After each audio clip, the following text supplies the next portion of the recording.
So Medicover hospitals Navi Mumbai आज जो केस आपके सामने रखा है, सो डॉक्टर अनुरंजिता पल्लू, वो हमारे कंसल्टेंट गायनेकोलॉजिस्ट एंड ऑब्स्टेट्रिशियंस है। डॉक्टर बादल हमारे इंटरनल मेडिसिन स्पेशलिस्ट हैं। एंड ये खुशी की बात है कि पेशेंट्स खुद भी सामने चल के आज हमारे प्रेस कॉन्फ्रेंस में आया है। ये एक अवेयरनेस जरूरी है इस केस के अंदर कि कब आइडेंटिफाइड करना चाहिए एंड कौन सी जगह पे पहुंचना चाहिए, so that Navi Mumbai Medicover hospitals ये अत्याधुनिक infrastructures and the expertise doctors के कारण आज हम एक पेशेंट्स की जान बचा पाए। तो कॉम्प्लिकेटेड केस में नवी मुंबई मेडिकवर हॉस्पिटल्स सबसे आगे रहा हुआ है। And I am thankful to my both the doctors who has treated this case very nicely, so that हम लोग आज वो पेशेंट के साथ में खड़े रह के आप लोग को एड्रेस करना चाहते हैं कि सारे लोग जो fibroid young girls as well as the 40 से 50 से 50 से 60 जो साल के यंग गर्ल्स हैं और फीमेल्स हैं, उन लोगों को भी रूटीन चेकअप बहुत जरूरी होता है।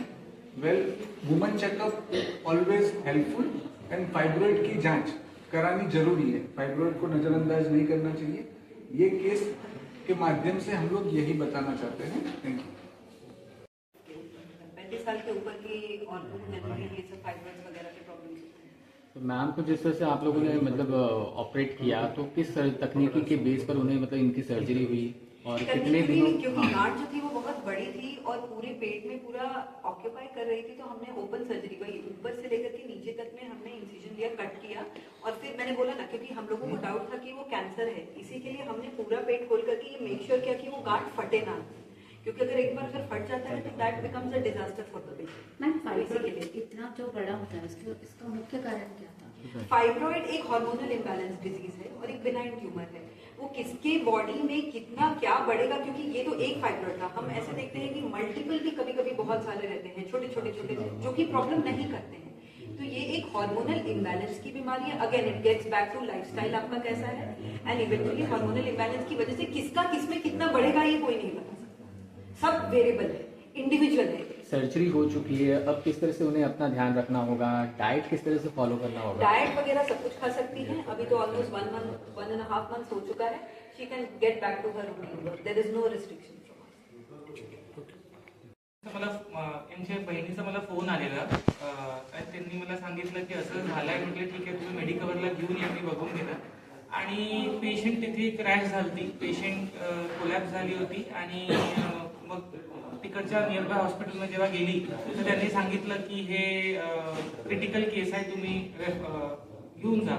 तर त्यांनी इथे मग मला फोन केला, मग मी इथे त्यांना बोलवलं. इथे आल्यावर पेशंटची कंडिशन फार क्रिटिकल होती. पेशंटला आम्हाला पहिले तर वाटलं की पेशंटला व्हेंटिलेटर लागणार, पण असं झालं की आम्ही रक्तपातळ करण्याचे इंजेक्शन चालू केले. रक्तपातळ करण्याचे इंजेक्शन जसे चालू केले तसं पेशंटला थोडं स्टेबिलिटी आली. आणि स्टेबिलिटी आल्यावर आम्ही कारण बघितलं काय आहे कारण. बिकॉज पल्मोनरी एम्बोलिझम हे 35 to 60 इयर्स मध्ये खूप कॉमन आहे. आणि पल्मोनरी एम्बोलिझम हॉर्मोनल चेंजेसच्यामुळे, ओबेसिटीमुळे आणि जाडपणामुळे, लठ्ठपणामुळे हे सगळं खूप कॉमन असतो. आणि त्याच्यानंतर जेव्हा ट्युमर्स, मॅलिग्नन्सी हे पण त्याचं एक कारण आहे. पण मॅलिग्नन्सी जनरली आम्ही पल्मोनरी एम्बोलिझम मध्ये 55-60 इयर्सच्या नंतर बघतो. यांची एज 52 होती. मी असंच बघितलं की काही कारण आहे का, म्हणजे यामध्ये काही जेनेटिक कारण आहे का. तर मी यांचं पोटावर हात ठेवलं तर मला खूप मोठा पोट दिसलं. तर म्हटलं हे काय आहे, तर त्यांनी सांगितले तर खूप दिवसापासून आहे मला. तर जेव्हा माहित पडलं की नाही खूप दिवसापासून आहे, तर मला वाटलं नाही, this is the reason, probably we need not evaluate anything. तर मी काहीच इव्हॅल्युएट न करता डायरेक्टली त्यांना सांगितलं एकदा आपण पहिले सोनोग्राफी करू आणि सिटी स्कॅन करून आपण बघू. सिटी स्कॅन मध्ये खूप मोठा मास आला आणि आम्ही नेक्स्ट डे तुरती सकाळी पेट स्कॅन केलं. पेट स्कॅन केल्यावर आम्हाला माहित पडलं की खूप मोठी गाठ आहे जे पूर्ण ऍब्डॉमेनला कव्हर करत आहे. आमचं तेच डाऊट होतं की हा मॅलिग्नंट गाठ आहे की हा नॉर्मल गाठ आहे. आमचा संशय मॅलिग्नन्सीवर जास्त होतं किंवा कॅन्सरस गाठ असू शकते.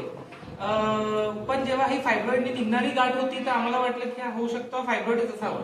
बिकॉज एवढा मोठा फायब्रॉइड आम्ही कधी नाही बघितलेला असतो, कारण की हे खूप मोठा फायब्रॉइड, जसं मॅडमने सांगितलं 3.5 ते 4 किलोचा फायब्रॉइड होता. 3.5 ते 4 किलोचा फायब्रॉइड कोणत्याही रक्तवाहिनीवर जेव्हा प्रेस करतो, तर रक्तवाहिनीवर जेव्हा प्रेस करतो, मोठी रक्तवाहिनी असते इथे आपल्या पोटामध्ये, त्याला आम्ही इन्फिरियर वेना कॅवा म्हणतो. ते इन्फिरियर वेना कॅवावर तो गाठ प्रेस करत होता आणि त्याच्यामुळे ते रक्त तिकडचं खूप गाढ होतं. कारण की कुठेही एक मोठी गाठ असली किंवा कुठेही रक्त जमलं तर तो क्लॉटिंगचा फॉर्म घेऊन घेतो.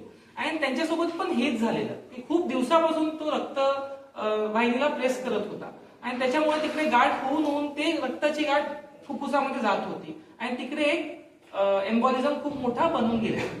आता हे सगळं होताना मग आम्ही डिसिजन घेतला, मग मॅडमला इन्व्हॉल्व्ह केलं की नाही मॅडम हे गाठ आहे आपल्याला काढावं लागणार. तर मॅडम म्हणे पहिले थ्रोम्बो एम्बॉलिझमचा पार्टला तुम्ही बघून घ्या, मग आपण गाठ पण काढून घेऊ. तर मग आम्ही मेकॅनिकल गायडेड थ्रोम्बेक्टमी केली. इंटरनॅशनल रेडिओलॉजिस्ट आहे आपल्याकडे, त्यांच्याकडून आपण ते गाठ काढून घेतली. जसं मी सांगितलं 2 लिटरची गाठ आपण काढली आहे. ऑलमोस्ट 2 लिटरची गाठ म्हणजे खूप मोठी गाठ झाली. आतमध्ये 2 लिटर असणं म्हणजे नॉर्मल रक्तच 5 लिटरचा असतो, वरून अजून 2 लिटरचा रक्त इथे जमा होऊन बसलेलं, जमा झालेलं रक्त, ते पण खूप मोठी गोष्ट आहे. आणि ते जेव्हा काढलं गेलं सिम्पटम्स गॉट रिलीव्ड, पण त्याचं कारण जे होतं तो ते गाठ होती आणि मग मॅडमनी ते गाठ खूप चांगल्यापणे काढून टाकली. आणि त्याच्यानंतरची जी रिकव्हरी पण होती ते ड्रेन एक 7-8 दिवस 10 दिवस होऊन हळूहळू तो कमी झाला. आम्ही ड्रेन पण घेऊन पेशंटला घरी पाठवणार होतो, पण असं झालं की इथेच ड्रेन निघून गेलं. ते छोटे मोठे इन्फेक्शन झाले त्यामध्ये, त्यांना पण आम्ही ट्रीट केलं आणि at the end she is doing really well. Sir